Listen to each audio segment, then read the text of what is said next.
네, 안녕하십니까. 정인태 신지식인 TV입니다. 저는 국립한국복지대학교 특임교수를 역임한 정인태입니다.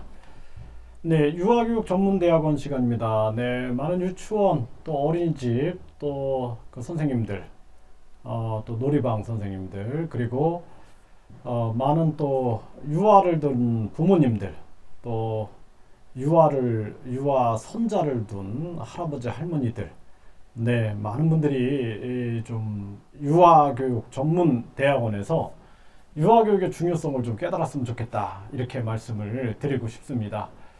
네, 유아 존중이 인류를 구한다라는 주제로 말씀을 드리는데요.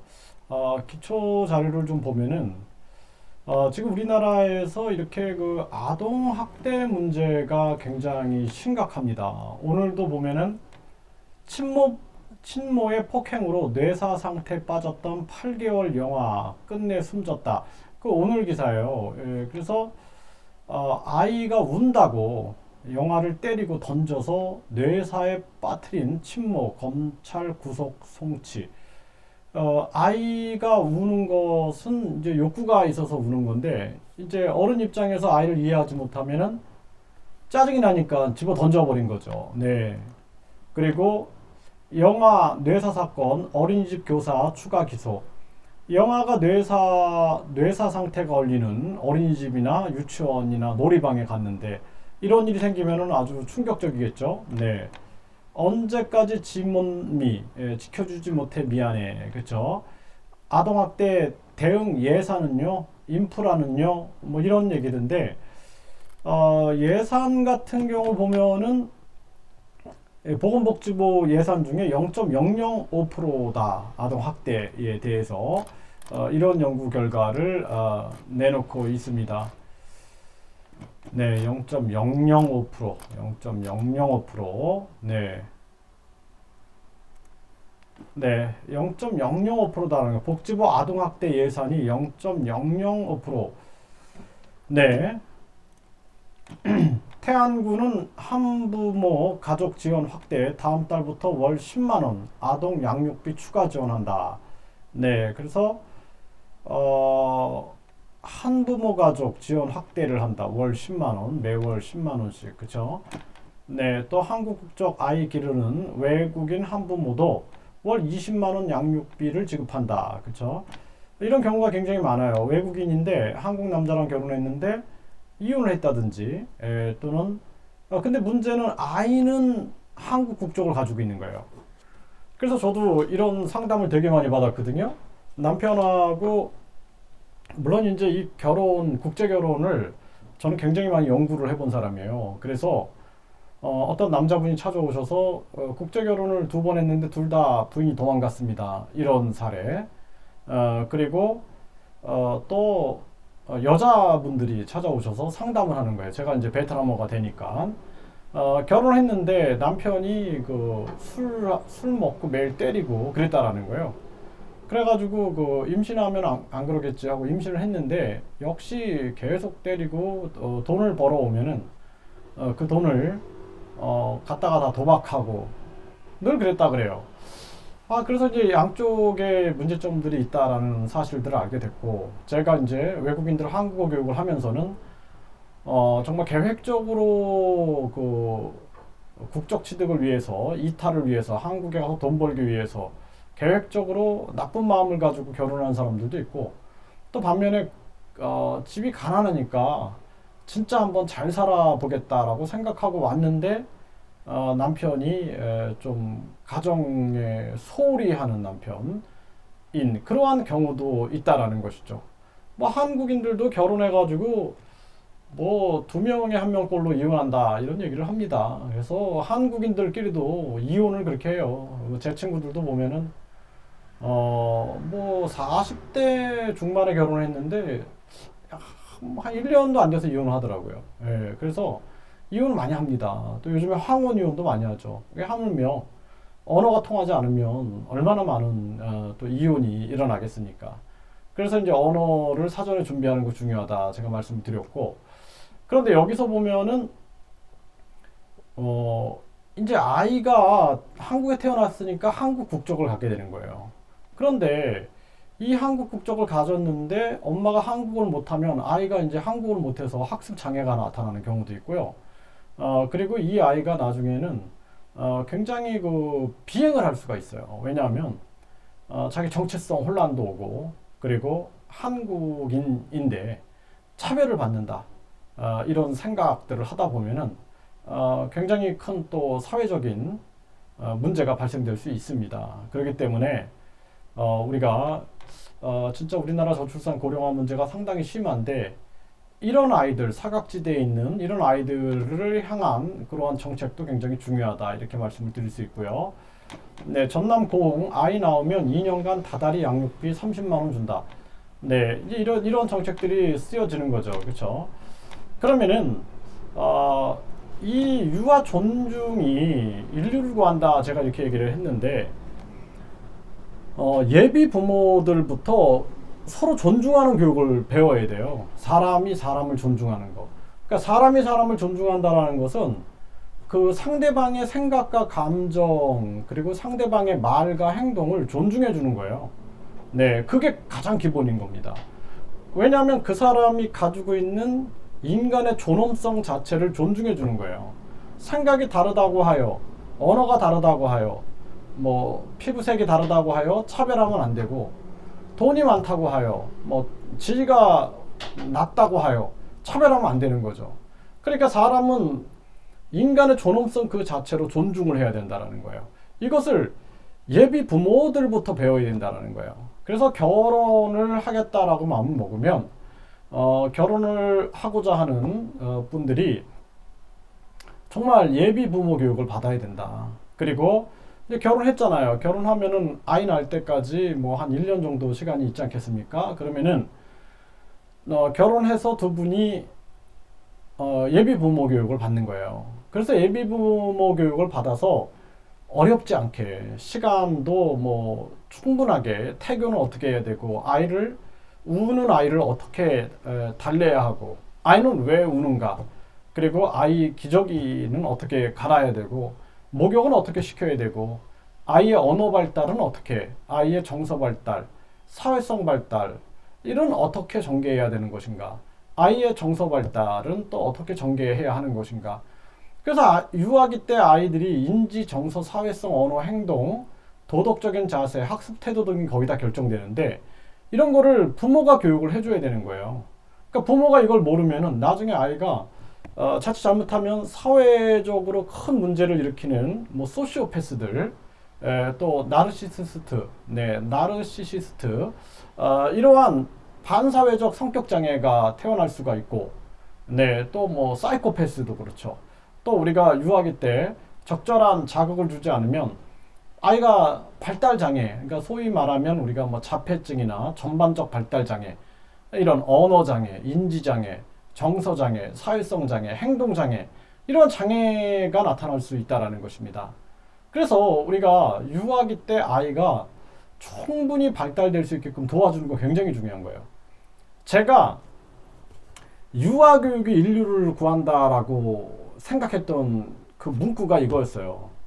6세 이전에 아이들의 인격, 성격, 지능, 도덕적인 자세, 학습 태도 등이 거의 다 결정된다. 그래서 제가 교육대학교를 다녔잖아요. 교육대학교를 다니고, 교육대학교는 다 배워야 돼요. 학생을 다 가르쳐야 되기 때문에. 그래서 또 병설 유치원도 있기 때문에 병설 유치원과의 연계 때문에 유아교육과도 있었어요. 교육대학교 안에. 그런데 이 초등학교 1학년, 2학년과 이제 그 유치원생들과의 그 연계 교육이 굉장히 중요한 거거든요. 그래서 아이들이 자연스럽게 연계될 수 있게끔. 근데 제가 유아교육학 시간에 6살 이전에 아이들의 인격, 성격, 지능, 도덕적인 자세, 학습 태도 등이 거의 다 결정된다, 이 글을 읽은 거예요. 6살 이전에 아이들의 인격, 성격, 지능, 도덕적인 자세, 학습 태도 등이 거의 다 결정된다. 이렇다면은 유아교육이 정말 중요하네. 그러니까 저는 교육대학을 다니면서 어린이 교육이 중요하다라고 생각했지, 유아교육을 별로 생각을 못했어요, 저는.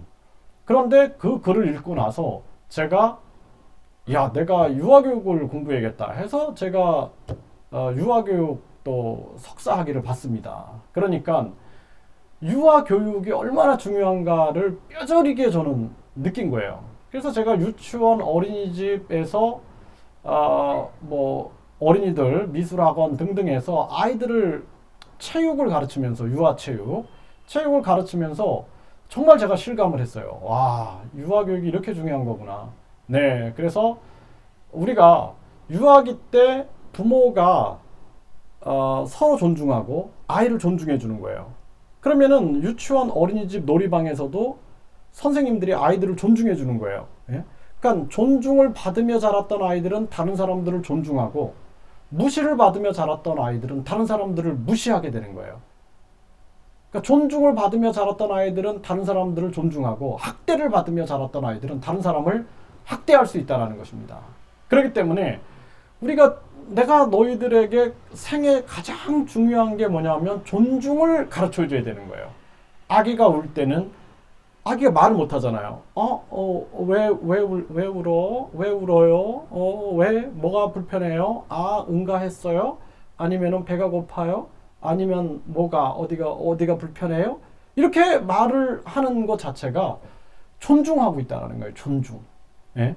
그래서 아이의 말은 못하니까 아이가 울음으로써 어떤 소리를 자기 의사 표현을 할 때 그걸 알아봐 주고자 하는 그 엄마 아빠와 선생님들의 그 노력과 존중의 출발이다. 그래서 존중을 받은 아이들은 다른 사람을 존중하게 되는 거예요. 그러니까 나중에 부모님을 존중하게 되고 형제를 존중하게 되고 친구를 존중하게 되고 또 선생님을 존중하게 되고 그리고 우리 사회에 나와서 어른들을 또 존중하게 되고 또 자기 부하 직원이든 상사도 존중하게 되고 또 나라에 와서도 뭐 다 존중하게 되는 거예요.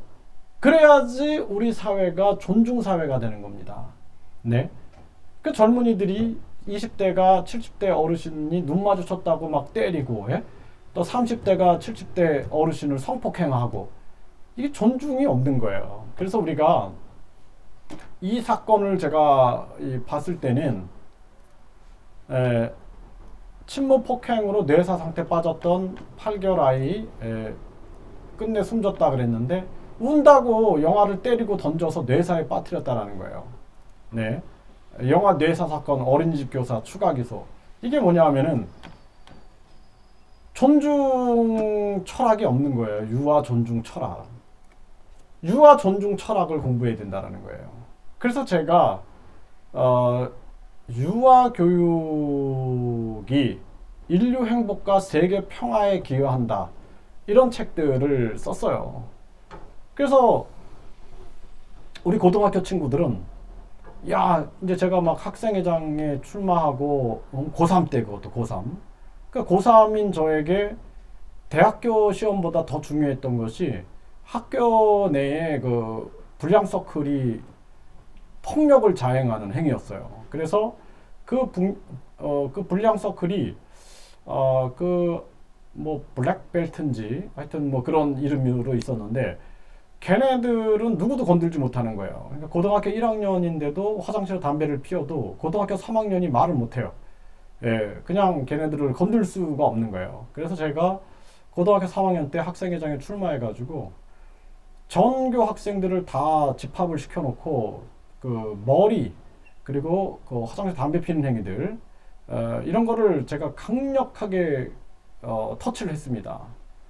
그러니까 교감 선생님이 그 당시에는 이제 교감 선생님이 저를 참 존중해 주시면서 좀 천천히 하셔라 막 이렇게 얘기를 하셨어요. 근데 제가 이제 천천히 할 문제가 아니라 이 학생들이 계속 폭력에 시달리고 그러니까 불량 서클에 의해서 그래서 이제 그런 활동을 하다 보니까 제 이제 친구들이 야 우리들의 영웅이다 막 그랬어요. 정인태 우리들의 영웅이다. 근데 나중에 뭐 하나 봤더니 유치원에서 산토끼 한다 이렇게 얘기했어요. 유치원에 산토끼 한다.